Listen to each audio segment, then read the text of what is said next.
Hello and welcome. Are you trying to quit smoking cigarettes? Are you wondering if maybe it's not that big of a deal, or maybe it's not impacting your health at all and you can get away with it? Or are you struggling to quit and you're looking for a bigger reason why? In today's episode, we are going to talk about cigarettes, what they do to your body, how they impact your weight, your health, your food choices, and so many more things. So keep watching. If we haven't met yet, I'm Dr. Alison DiBarto Goggin. I'm a functional medicine physician and a doTERRA wellness advocate. I help women overcome chronic pain, anxiety, health issues so they can feel like themselves again. So let's dive into this topic a little bit deeper. I would say that some of my patients struggle with smoking and quitting as well. It's definitely part of our lifestyle medicine that we work on to improve our health, and quitting smoking is a main one. Now, it's really difficult to do for many people. It's a hard habit to break. I definitely understand. And we also tend to find that people who are smoking are doing it for stress relief. And I hear my patients say, like, if I didn't have cigarettes, I don't know what I would do. And so that smoking becomes their biggest stress reliever and almost a perceived healthy habit in some ways.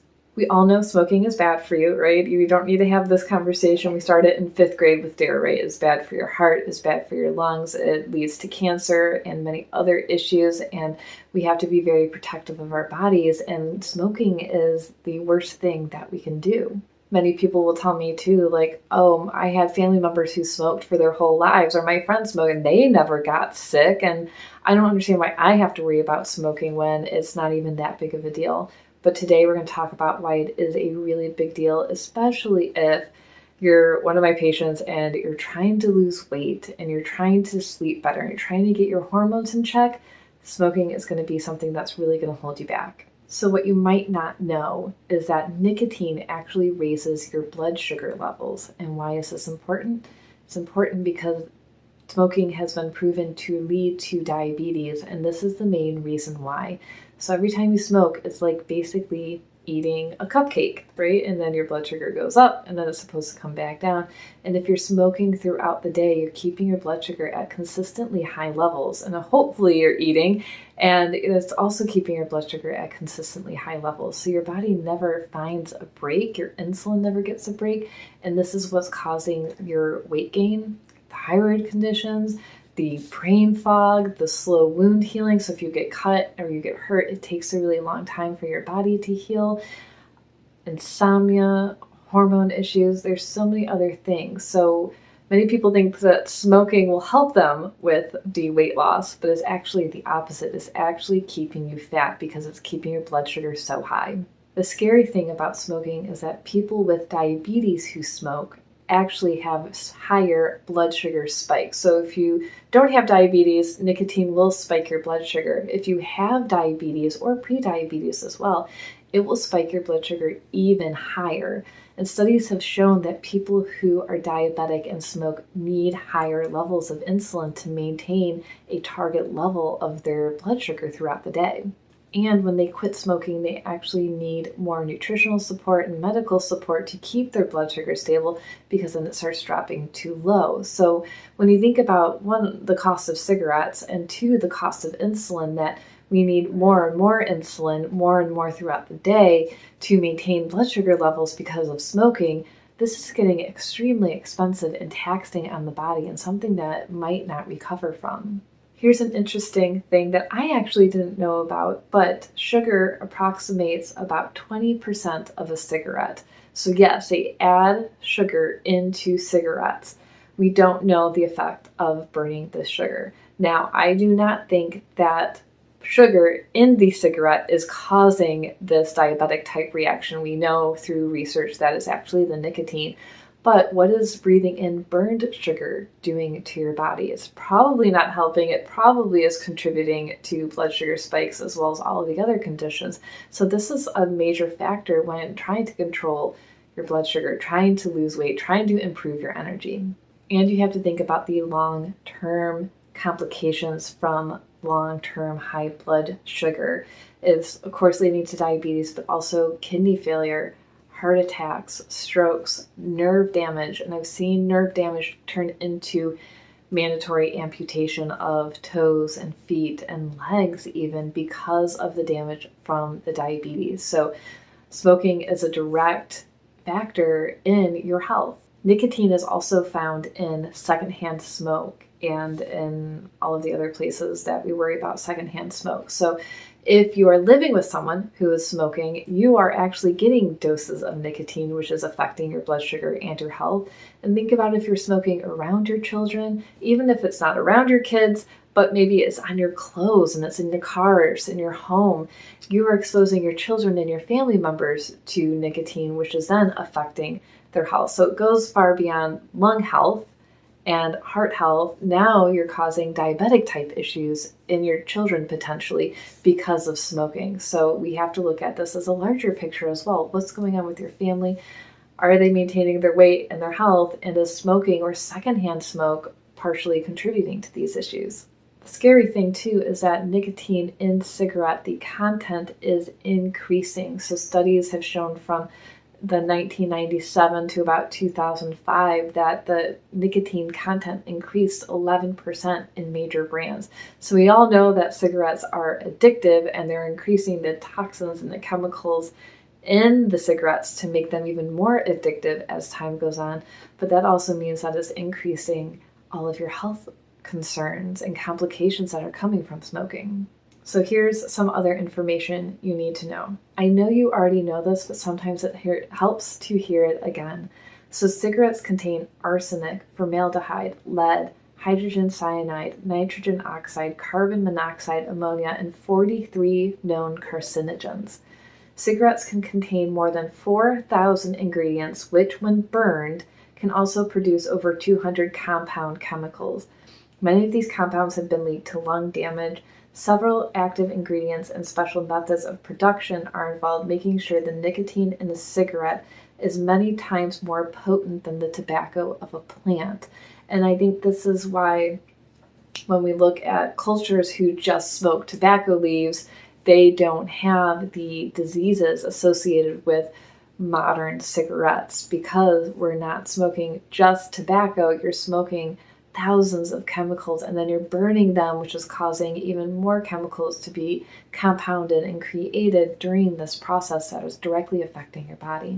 Also, if you listen to my podcast, I also talk a lot about diabetogens and obesogens, which are man-made chemicals that are directly linked to causing diabetes and obesity in our world. So we find it in our drinking water, we find it in plastics, we find it in things like that new car smell is 100% diabetogens and obesogens.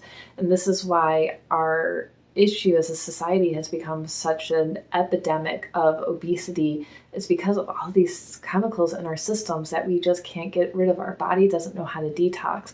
So if you have trouble losing weight, getting your diabetes under control, and you're smoking, you're literally causing yourself to become overweight, and it's going to be even more difficult to lose the weight because of the toxins. So it's not you, it's not food, it's the cigarettes. Another interesting fact is that nicotine reaches the brain within 10 seconds after the smoke is inhaled and has been found in every part of the body, including breast milk. So again, when we're talking about diabetogens and obesogens and xenohormones, we're bringing all this into our body and it's wreaking havoc. And people are calling me saying, well, what supplement can I take to help my hormones or help my blood sugar? And the reality is that lifestyle medicine, exercise, healthy diet, not smoking, not drinking are going to play a major role in how your body heals, how it feels, how you lose and maintain your weight. And then what about your immune system? Because right now, everyone's concerned about their immune system, rightfully so. We want to ward off viruses and bacteria and antibiotic-resistant bacteria. And smoking, as we know, lowers your body's immune system. Smoking is an immunosuppressant. So when I was diagnosed with colitis, and I knew some other people that had colitis, but they were smoking cigarettes, I was like, and they were asking me like, Alison, how do I cure my colitis? And I'm like, you have to stop smoking. So I got on PubMed.gov, which is where all the international research is housed, and I typed in smoking colitis. And what I found was actually the opposite, is that smoking can help support colitis patients. Now, isn't that interesting? because nicotine is, and all of the compounds in there are immunosuppressant, you're actually stopping that autoimmune attack, which sounds great. A lot of people in the colitis and Crohn's group say, hey, should I just start smoking during this flare because I feel so bad? And everyone was like, no, don't do it. It's not worth it. So if you're smoking, you're lowering your immune system's ability to respond to infections, attacks, and you're also ruining your immune system through being immune suppressant. So if you're already on immune suppressants like medications like Remicade or Humira, you're also lowering your immune system even further, which is going to make you even more susceptible. So we have to be so extremely careful. You're even at more high risk. And then when you add on diabetes and high blood sugar, high blood pressure, lung infections, you're way high risk for becoming infected with any virus. So simple cold, flu, allergies, all the way to deadly viruses that might take you out. So smoking is something that was harmful in so many ways. I want to read you an excerpt from a study on the immune system and smoking. It says smoking affects host innate immunity, including structural and functional changes in the respiratory epithelium, lung surfactant protein, and immune cells such as alveolar macrophages, neutrophils, lymphocytes, and natural killer cells.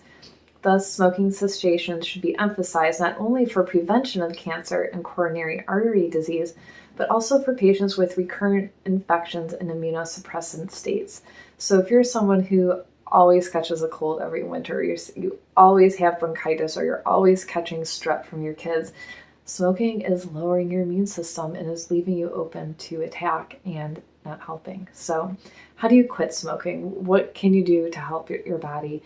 Now, nicotine replacements are a great place to start, but you have to remember that you're still bringing nicotine into your system. So it's a good step-down program. Research shows, of course, that using a nicotine replacement will help you quit 50% faster and help you stay off of cigarettes for a longer amount of time and quit permanently. So gums and lozenges. Now, of course, if you have diabetes, if you're taking insulin, you have to tell your doctor that you're quitting smoking, because your insulin dosages and timing will change when you quit. You need to work with someone who can help you with food, maintain your blood sugar levels throughout the day, and get you supported that way. I always refer to therapists, because finding out why you're smoking, dealing with stress management is the number one thing. You can quit all day long, but the second you get stressed out, you're going to want to reach for a cigarette, and that's how your body's trained. So finding someone to help you break those cycles is a great way to do that. I like to also refer to acupuncture. Many acupuncturists are trained in habit cessation, like smoking cessation, so that's a wonderful way to go. I refer for essential oils. Black pepper and clove are also a great alternative. So when you're reaching for a cigarette, most people are worried that they're going to gain weight, because instead of smoking, they're going to start eating. So I tell my patients to dip a toothpick in a bottle of clove or black pepper, and then chew on that. And that has been shown to help reduce cravings in the brain and in the body as well. And my last trick is that finding an accountability partner, someone who's going to support you in your quitting journey, who's going to be there to listen to you, to help you break through down times and move forward without relying on cigarettes, can be very, very helpful. Whether it's a friend, a therapist, someone in your religious organization that you can call on, would be a great idea. If you're looking for personalized health support, I would love to be able to help you.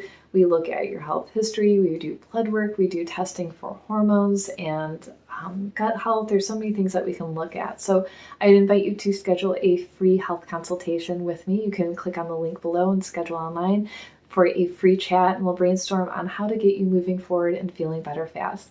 Make sure you like and subscribe so you stay tuned with all of our weekly videos, and we'll see you next time.